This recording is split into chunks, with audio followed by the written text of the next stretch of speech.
अच्छा टॉपिक है ये, इसके बारे में ज़रूर आपको जानना चाहिए और ये आपके लिए बहुत महत्वपूर्ण क्लास रहेगी। आइए शुरुआत करते हैं इंट्रोडक्शन, परिचय के साथ। क्या है परिचय?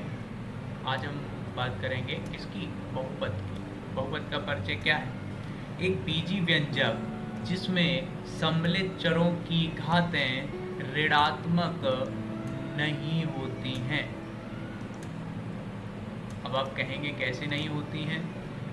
एक ऐसा बीजी व्यंजक होगा, पहले बीजी व्यंजक पता होने चाहिए। ऐसे व्यंजक जिसमें चर और अचर दोनों शामिल रहेंगे उनको हम क्या कहेंगे? बीजी व्यंजक। और इसमें जो चर हैं, चर चर यानी कि ए बी सी डी के अक्षर, ए बी सी डी के अक्षर जो चर हैं उनकी घातें ऋणात्मक नहीं होंगी। ऋणात्मक नहीं होंगी तो कैसी होंगी? धनात्मक होंगी। तो उन सभी बीजी व्यंजकों को हम बहुपद कह देंगे जिनमें चरों की घातें ऋणात्मक नहीं होंगी। ठीक है।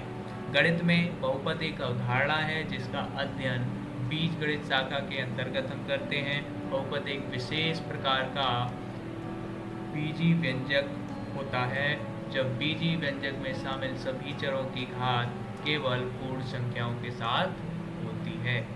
एग्जाम्पल देखिए आप, तब और स्पष्ट होगा। x की घात 3, ये x की घात 3 लिखा हुआ है, वो मिसप्रिंट हो गया है।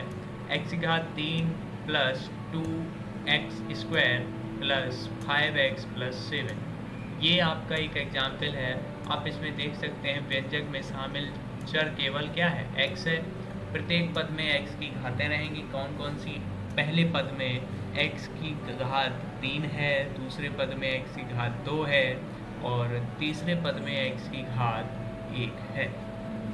इस प्रकार से हमने x के संदर्भ में क्या जाना कि x जो चर है उसकी घात 3, 2, 1 यानी कि धनात्मक है, माइनस में नहीं है। अर्थात ऐसे व्यंजक को क्या कहेंगे? बहुपद कह देंगे। ठीक है।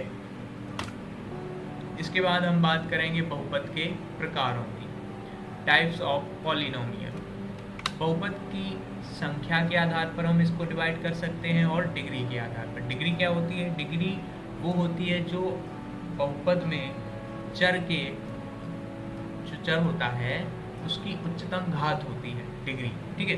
उच्चतम घात क्या होगी? डिग्री। जैसे हमने पिछले एग्जाम्पल अभी लिया था, इसमें अगर हम डिग्री की बात करें तो सबसे, आप पहले चर देखिए, चर है x, x की सबसे उच्चतम घात क्या दिख रही है आपको? 3। x की घात क्या है सबसे उच्चतम? 3, सबसे बड़ी घात 3 है। ठीक है। तो वो डिग्री हो गई आपकी उस बहुपद की। ठीक है। तो दो प्रकार से हम बांटेंगे बहुपद को, बहुपदों की संख्या के आधार पर और बहुपदों की डिग्री के आधार पर। ठीक है। दो भागों में हम इसको बांट देंगे। अब हम बात करेंगे संख्या के आधार पर। संख्या के आधार पर कैसे हो सकते हैं? उसमें पदों की संख्या देखनी होगी हमको। एक पद है तो एक पदी, जैसे कि 8x हो गया। द्विपद है, द्विपदी 7x की घात 6 हो गया, माइनस 3x हो गया। ठीक है। और आपका त्रिपदी है, त्रिपदी मतलब जिसमें 3 पद होंगे। चतुर्भुज पद बहुपद जिसमें 4 पद होंगे। इस प्रकार से आपके जितने पद उसी के नाम से उसको पदों की संख्या के आधार पर उसका नाम, एक पदी, द्विपद, त्रिपदी, चतुर्भुज, बहुपद। ठीक है। इस प्रकार से हम पदों की संख्या के आधार पर बांट सकते हैं। ऐसे इस प्रकार से आप देख सकते हैं। ये आपका ax की पावर n, ax की पावर m प्लस by की power n, ax square plus bx plus c, ax cube plus bx square plus cx plus d। इस प्रकार के क्या हैं? ये आपके कुछ बेस रूप हैं इसके। ठीक है। अब हम समझेंगे डिग्री के आधार पर। डिग्री के आधार पर ये 3 प्रकार के होते हैं, रैखिक, द्विघात और घन बहुपद। रैखिक बहुपद क्या होंगे? ऐसे बहुपद जिस, अब ये घातों के आधार पर होंगे, डिग्री के आधार पर, डिग्री के आधार पर बांटेंगे। अभी हमने पद के आधार पर बांटा। ठीक है। डिग्री के आधार पर ये 3 प्रकार होंगे। ठीक है। तीनों थोड़ा विस्तार से समझते हैं। रैखिक बहुपद, क्योंकि ये बेसिक क्लास होने चूँकि ये बेसिक क्लास है इसलिए आपको इसमें पहले हम बेसिक चीज़ें समझाएंगे। इसकी डिस्क्रिप्टिव क्लास आपको जब न्यूमेरिकल्स लगवाएंगे तो आपको थोड़ा और बताते चलेंगे। ठीक है। रैखिक बहुपद, लीनियर पॉलिनोमियल, लीनियर मतलब क्या होता है, एक रेखा, ठीक है। लाइन मीन्स क्या होता है, रेखा। तो घात एक वाले बहुपद रैखिक बहुपद कहलाएंगे। जिस बहुपद में घात एक होगी वो क्या कहलाएंगे, रैखिक बहुपद। एक चर वाले रैखिक बहुपद में अधिकतम दो पद ही हो सकते हैं, ठीक है। इसका बेस रूप भी दे रखा है ए एक्स प्लस बी, ये एक सामान्य रूप है, ठीक है। तो आप इसका सामान्य रूप तैयार रखिए। सामान्य रूप क्या है, ए एक्स प्लस बी, इससे आप कोई भी रैखिक बहुपद बना सकते हैं, ठीक है। एग्जाम्पल फॉर दे रखा है कि x की पावर 1+8, ये पावर है, ठीक है, ये पावर है यहाँ पे 1, तो x की पावर 1+8, ठीक है।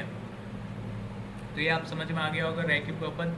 रैखिक बहुपद को बेसिकली इसलिए इसका नाम रैखिक पड़ा क्योंकि ऐसा बहुपद जिसमें ऊपर हम लाइन खींच सकें, ठीक है। ऊपर हम लाइन खींचते कोई भी रुकावट नहीं आती है, तो इसलिए उसको रैखिक बहुपद कह दिया, ठीक है। घात एक होती है।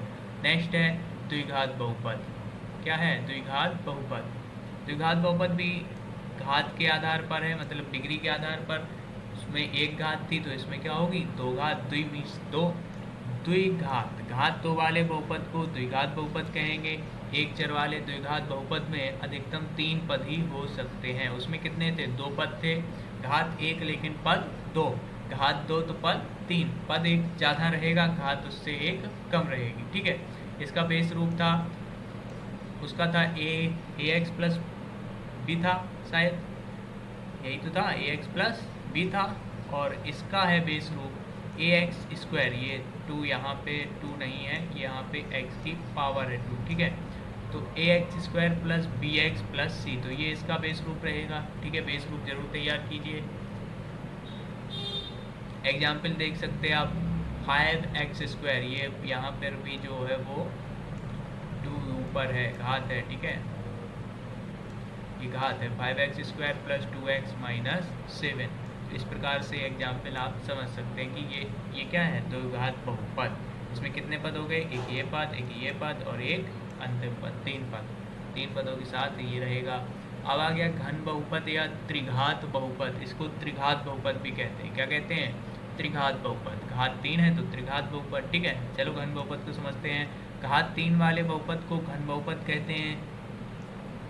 जिसमें घात तीन रहेगी उसको हम क्या कहेंगे, घन बहुपद। एक चर वाले घन बहुपद में अधिकतम चार पद हो सकते हैं। अब घात तीन है तो चार पद। सबसे पहले में रैखिक में घात एक तो पद दो, द्विघात में घात दो तो पद तीन, त्रिघात में घात तीन तो पद चार। बेस रूप देख लीजिए, A X cube plus B X square plus C X plus D, इस प्रकार का इसका बेस रूप रहेगा।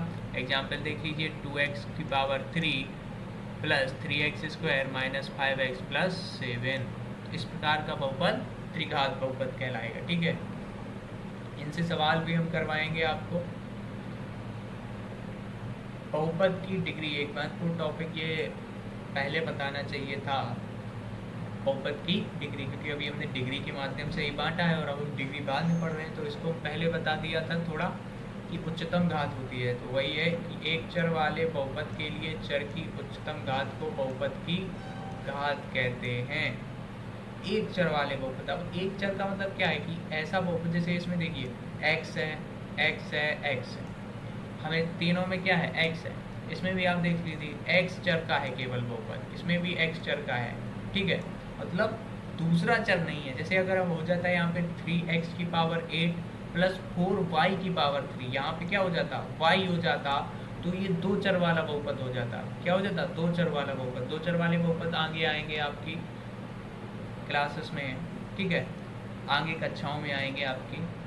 तो अभी क्या है, बहुपद की डिग्री अब कैसे देख सकते हैं, एक चर वाला बहुपद होगा, उसमें जो चर की अधिकतम घात होगी वो आपकी क्या हो जाएगी, डिग्री हो जाएगी। जैसे इसमें है क्या है, 3x की power 4 plus 5x cube plus 7x²। तो इसमें चर कौन सा है, x है। इसमें चर कौन सा है, x है। और x पर अधिकतम घात कौन सी है, 4 है ये। तो इसकी जो इस एग्जाम्पल की पहले वाले एग्जाम्पल की हो गई डिग्री, वो कितनी हो गई, 4 हो गई, 4, ठीक है। इसकी डिग्री क्या हो गई, 3x की पावर 8 है तो इसकी डिग्री हो गई 8। कितनी हो गई, 8, ठीक है। तो इस प्रकार से हम डिग्री निकालते हैं। डिग्री का क्वेश्चन बहुत छोटे छोटे क्वेश्चन पे आते हैं, एक आध बहुविकल्पी क्वेश्चन आ सकता है, डिग्री होता है, एक होता है इसका गुणांक। क्या होता है? गुणांक भी होता है। जैसे x पावर 8 का गुणांक क्या है? तो वो 3 है। गुणांक तो आप जानते हैं, पहली कक्षाओं में पढ़ चुके हैं, ठीक है। तो एग्जाम्पल समझ लेते हैं। यह बहुपद एक चर बहुपद ही है, आप देख सकते हैं, इसमें सभी में x ही है। x चर की घातें 4, 3, 2 हैं क्रमशः। उच्चतम घात क्या है? 4, तो ये क्या हो गई? बहुपद की घात हो गई या डिग्री, ठीक है। इसी प्रकार से इसमें जो उच्चतम घात क्या है? वो 8 है, तो ये क्या हो गई? ये हो गई बहुपद की घात, ठीक है। आप इससे समझ सकते हैं और थोड़ा, आपको तीनों हमने इसमें डिफाइन किए हैं। कौन कौन से हैं? पहला है लीनियर, दूसरा है द्विघात, तीसरा है त्रिघात, ठीक है। फॉर्म क्या है इसका? px क्या है? बहुपद पॉलिनोमियल ऑफ x। मतलब यहाँ पे अगर हम y कर दें तो इसमें क्या रहेंगे पद? y के पद रहेंगे। अगर हम यहाँ पर z कर दें तो यहाँ पर z चर रहेगा, इसका ये मतलब है, ठीक है। यहाँ पर ये इसका फॉर्म गलत लिख दिया है इसने, यहाँ पर होगा bx, ठीक है। यहाँ पर क्या होगा? ax स्क्वायर प्लस bx, ठीक है। चलिए समझते हैं। लीनियर मतलब रैखिक बहुपद। रैखिक बहुपद का बेस फॉर्म क्या रहेगा? ax प्लस b, पढ़ चुके हैं आप। जहाँ पर a does not equal to 0, ये महत्वपूर्ण बात यहाँ पे निकल के आ गई। यहाँ पे अगर आप a को 0 कर देंगे तो फिर आप x का मान ही खत्म हो जाएगा, x ही खत्म हो जाएगा, तो वो फिर बहुपद नहीं बचेगा, बीजी व्यंजक नहीं बचेगा, इसलिए a does not equal to 0, ठीक है। px से हम बहुपद को संबोधित करते हैं, p फॉर पॉलिनोमियल, और ऑफ है x, मतलब किसका है? x का है, x चर का बहुपद है, ठीक है। डिग्री क्या हो गई इसकी? डिग्री 1 हो गई। और एग्जाम्पल इसका x प्लस 8। यहाँ पे एग्जाम्पल्स भी आपको स्पष्ट दिख रहे होंगे। दूसरा है द्विघात। द्विघात का बेस फॉर्म क्या है? ax square plus bx plus c। यहाँ पर भी a is not equal to 0, और इसकी डिग्री क्या रहेगी? 2। घात क्या रहेगी? 2। Example 3x square minus 4x plus 7, ठीक है। Cubic polynomial. क्यूबिक क्या होता है? त्रिघात। त्रिघात मतलब इसमें यहाँ पे गलत देखो लिख किया, ये यहाँ पे घात 3 होगी। क्या होगी? घात 3। ax की घात 3 plus bx square plus cx, तो ये हो गया बेस फॉर त्रिघात बहुपद का। डिग्री कितनी रहेगी? 3 रहेगी। एग्जाम्पल देख लीजिए, हमने a के स्थान पर 2 कर दिया, b के स्थान पर 3 कर दिया, ठीक है। c के स्थान पर क्या कर दिया? 4, और एक अचर हमने और जोड़ दिया, ठीक है। तो इस प्रकार से ये एग्जाम्पल आपका बन गया, ठीक है। तो आप, उम्मीद है आपको ये चीज़ें समझ में आई होगी।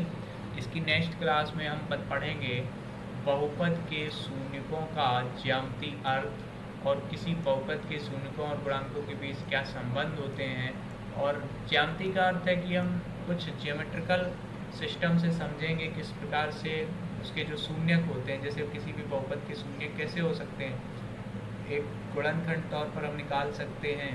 जैसे ये हो गया 3x square minus 4x plus 7, तो इसमें हम कॉमन लेके, जैसे हमने इसमें ले लिया कॉमन x, क्या ले लिया हम इसमें कॉमन? x कॉमन ले लिया हमने, ठीक है।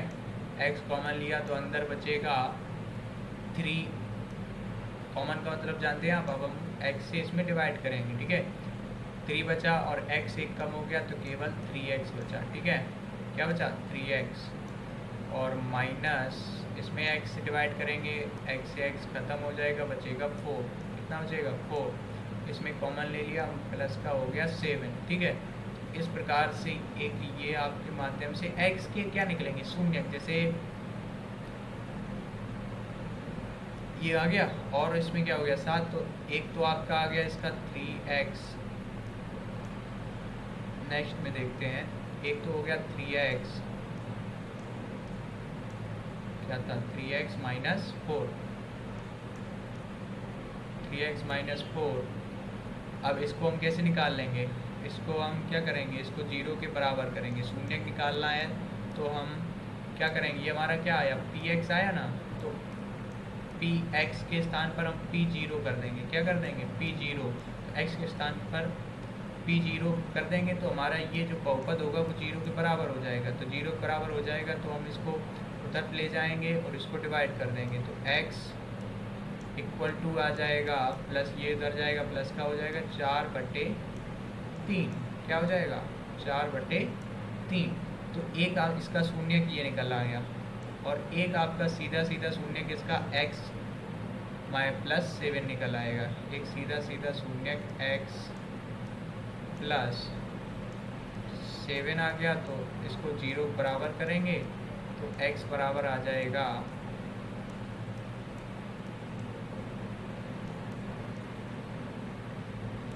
-7। इसके दो शून्य निकले, एक आया x बराबर 4/3, x बराबर -7। इन दोनों को हम ग्राफ पर दर्शा देंगे, वही हो जाता है बहुपद के शून्यों का ज्यामितीय अर्थ या निरूपण। ठीक है, आज के लिए इतना ही, धन्यवाद। और कल हम अगली क्लास में आपको इन दोनों के बारे में चर्चा करेंगे। ठीक है, थैंक यू फॉर वॉचिंग।